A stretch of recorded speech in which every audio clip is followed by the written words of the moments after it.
지금부터 아팅쌤의 썰렁한 교리를 시작하도록 하겠습니다. 야곱의 12아들에 대해서 알아보도록 하겠습니다. 야곱은 4명의 부인에게서 12명의 아들과 1명의 딸을 두었습니다. 4명의 부인은 레아, 그리고 레아의 몸종이었던 질파, 그리고 라헬과 라헬의 몸종이었던 비라, 이렇게 4명의 부인이 있었습니다. 아브라함의 아내 사라가 자기가 아이를 못 낳으니까 자기 몸종 하가르를 통해서 이스마엘을 얻었듯이 레아와 라헬도 자신의 몸종인 질파와 비라를 야곱에게 줌으로써 자기 아이를 대신해서 낳게 되죠. 야곱은 레아에게서 6명의 아들과 1명의 딸, 질파에게서 2명의 아들, 라헬에게서 2명의 아들, 그리고 비라에게서 2명의 아들을 두었습니다. 야곱의 12아들은 이스라엘 12지파의 선조입니다. 그리고 지금 이스라엘이라고 하면 우리가 유다인이라 부르잖아요. 이 유다인은 야곱의 4번째 아들인 유다의 후손들인 것입니다. 하느님께서는 야곱이 라헬을 더 사랑하여 레아가 사랑받지 못하는 것을 보시고 르벤, 시메온, 레위, 유다 이렇게 4명의 아들을 주셨습니다. 물론 레아는 뒤에 2명의 아들과 1명의 딸을 더 낳습니다. 이렇게 자기 언니 레아는 벌써 4명의 아들을 낳았는데 자기는 아이를 낳지 못하자 라헬은 자기 몸종 비라를 야곱에게 주어서 비라에게서 납탈리, 단 2명의 아들을 얻습니다.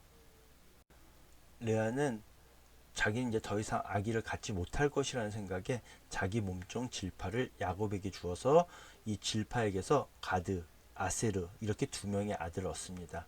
그 후에 레아는 자기의 맏아들인 르벤이 가져온 합한채를 라헬에게 빌려주고 야곱과 잠자리를 가져 이사카르와 주불룬 2명의 아들과 디나라는 딸을 더 낳습니다.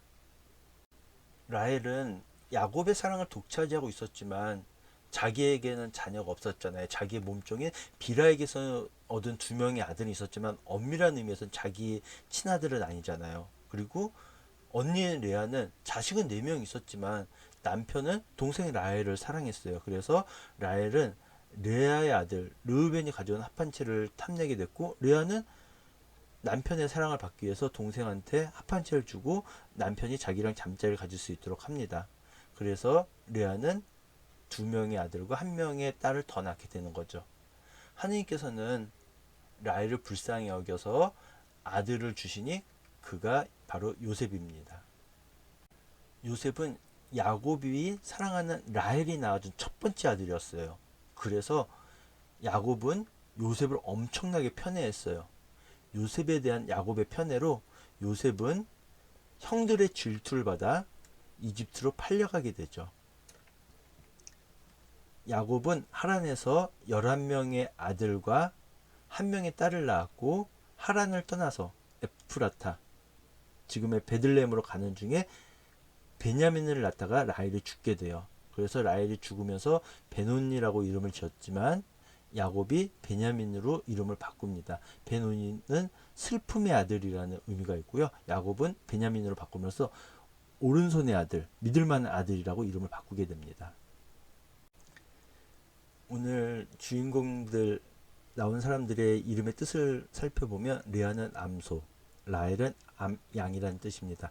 왠지 이름만 들어도 양은 굉장히 사랑을 많이 받을 것 같고 암소 그러니까 왠지 사랑을 못 받을 것 같은 막 그런 느낌이 들죠. 질파의 뜻은 향내를 풍기며 떨어짐, 한 방울 뭐 이런 뜻이라고 하고요. 레아의 몸종입니다. 비라는 소심, 두려워하다, 유순한 뭐 그런 뜻이 있고요. 라헬의 몸종입니다. 레아가 낳은 첫 번째부터 4번째까지 아들이죠. 르우벤 맏아들이고요. 보라 아들이다. 나의 고통을 보다. 나를 사랑하다. 뭐 이런 뜻이 있다고 그러고요. 시메온은 응답하셨다. 듣다라는 뜻이 있다고 그러고 시몬하고 같은 의미입니다. 레위는 연합하다, 결합하다, 이어지다 이런 뜻이 있다고 그러고요. 유다는 찬양, 찬송, 내가 하느님을 찬양하다 뭐 이런 뜻이 있다고 합니다. 라헬의 몸종 비라가 낳은 단과 납탈리, 그리고 레아의 몸종인 질파가 낳은 가드와 아세르. 예, 단의 뜻은 심판, 재판장, 하느님께서 내 속사정을 들어주셨다, 이런 뜻이고요. 납탈리는 경쟁, 다툼, 내가 힘겹게 투쟁하였다, 이런 뜻이고요. 가드의 뜻은 복, 행운, 이런 뜻이고요. 아세르는 기쁨, 행복, 쾌락, 나는 행복하다, 이런 뜻입니다. 레아에게 있어서는 다섯 번째, 여섯 번째 아들이고요. 야곱에게 있어서는 아홉 번째, 열 번째 아들인 이사카르, 그리고 주불룬, 그리고 딸인 디나가 있습니다. 이사카르는 자비를 베푸소서, 값을 주실 것이다, 보상, 이런 뜻이고요. 주불룬은 후한 선물, 나에게 선물을 주시다, 이런 뜻이고요. 딸인 디나는 공의, 심판, 살피다, 이런 뜻입니다. 요셉의 뜻은 하느님께서 더하신다, 이란 뜻이고요. 요셉에는 씻어주다, 수치를 씻어주다, 그리고 하나 더 주다 라는 단어와 연결시켜서 그의 이름이 풀이됩니다. 베냐민은 오른손의 아들, 믿을 만한 아들이란 뜻이고요. 원래 이제 라헬이 죽으면서 베냐민이라 지은 것이 아니라 벤온이라고 짓죠. 슬픔의 아들이란 뜻으로. 근데 이제 라헬이 죽고 나서 야곱이 벤온니의 이름을 베냐민으로 바꾸게 됩니다. 하나님께서는 레아가 야곱의 사랑받지 못하는 것을 보시고 레아에게 아들을 주셨어요. 첫 번째 아들이 르우벤, 두 번째 아들이 시메온, 세 번째 아들이 레위, 그리고 네 번째 아들이 유다. 라헬은 언니 레아가 벌써 네 명의 아들을 낳자 막 야곱한테 투정을 부리면서 나도 아이를 갖게 해주세요 하면서 막 투정을 부려요. 이제 야곱도 화가 나죠. 하나님께서 허락하지 않는 걸 내가 어쩐란 말이오 하면서 막 화를 내죠. 그랬더니 라헬이 내 몸종이 있잖아요. 내 몸종 비라가 있으니까 그 아이에게서라도 나한테 자녀를 안겨주세요 라고 해서 단과 납탈리라고 하는 아들을 낳습니다. 그런데 보면 분명히 비라가 아들을 낳아주었는데 이름을 라헬이 지어요. 아빠인 야곱이 지은 것도 아니고 실제 낳은 비라가 지어준 것도 아니고 몸종의 주인인 라헬이 아들의 이름을 짓게 되죠. 이제 레아도 마찬가지입니다. 자기가 이제 아기를 못 낳을 거라고 생각을 하고서는 자기 몸종 질파를 야곱에게 줍니다. 그래서 가드와 아세르를 얻습니다. 그런데 마찬가지로 이 아들의 이름도 야곱이나 질파가 지은 것이 아니라 레아가 아이의 이름을 지어줍니다. 그리고 이제 르우벤이 밖에 나가서 합한채를 이제 가져오죠. 근데 이제 라헬이 언니 아들이 가져온 합한채를 나눠줘요 라고 하죠. 이 합한채를 가지면은 아이를 잘 낳는다 뭐 그런 생각이 있었어요. 그래서 레아가 너는 내 남편을 가르친 것으로 모자라 내 아들의 합한채까지 가르치려 하느냐라고 했어요. 무슨 말이냐면 라헬이 아기는 못 낳았지만 야곱은 라헬을 사랑하고 있었어요. 그리고 레아는 이미 네 명의 아들을 두었지만 남편의 사랑은 동생에게 있었거든요. 그래서 이제 라헬이 좋아요 언니. 그러면은 합한채를 주면 오늘 밤 언니와 함께 자기 해주죠. 서로 이해관계가 맞은 거죠. 레아는 남편의 사랑을 원했고 라헬은 아기를 갖기를 원했고요. 그래서 레아는 이사카르와 주불룬이란 아들과 디나라고 하는 딸을 얻게 됩니다. 그리고 하느님께서는 라헬을 불쌍히 여기셔서 라헬에게 요셉이라고 하는 아들을 줍니다. 이 요셉까지가 야곱이 하란 땅에서 얻은 아이들이에요. 그리고 요셉의 동생인 베냐민은 하란을 떠나서 에프라타, 베들레헴으로 가는 도중에 얻게 되죠. 이제 야곱이 에프라타로 가고 있는데 라헬이 아기를 낳죠. 근데 아이를 낳다가 죽게 돼요. 그래서 라헬이 숨을 거두면서 아기의 이름을 베노니, 슬픔의 아들이라고 지었습니다. 그런데 야곱이 베냐민, 오른손의 아들, 믿을 만한 아들이라고 바꾸죠. 그리고 라헬은 죽어서 베들레헴 가는 길에 묻히게 됩니다. 이름을 보면은 모두 다 레아와 라헬이 아이의 이름을 지어요. 그런데 이 베냐민만큼은 야곱이 이름을 바꾸죠.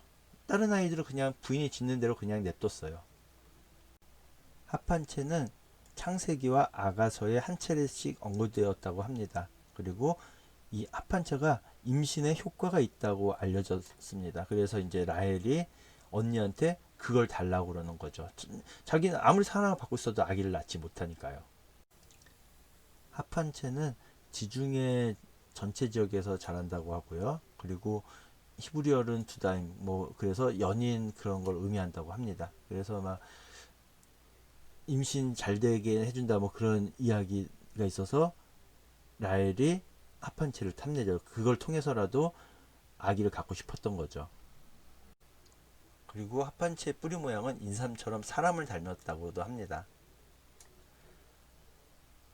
라헬이 합한체를 먹고선도 아이를 계속 못 낳아요. 성경에서는 이 이야기를 통해서 아기는 합한체나 뭐 그런 것이 아니라 하느님께서 아이를 주신다는 그런 사실을 증명하려고 했고요.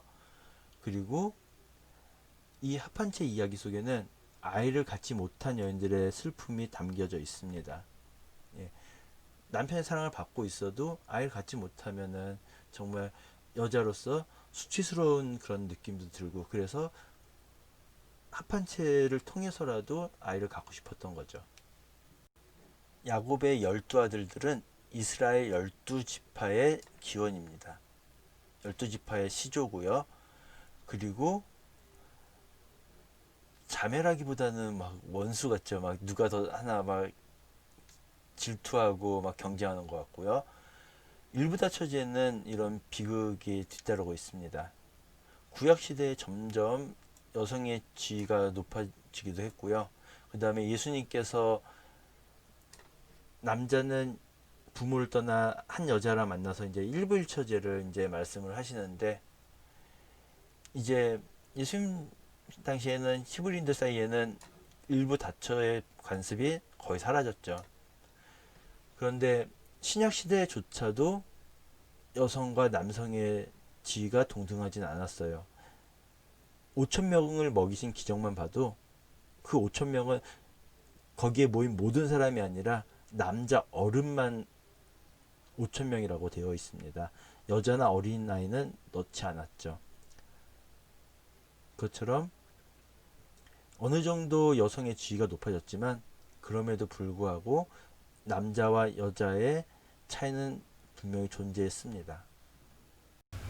지금까지 들어주셔서 대단히 감사합니다.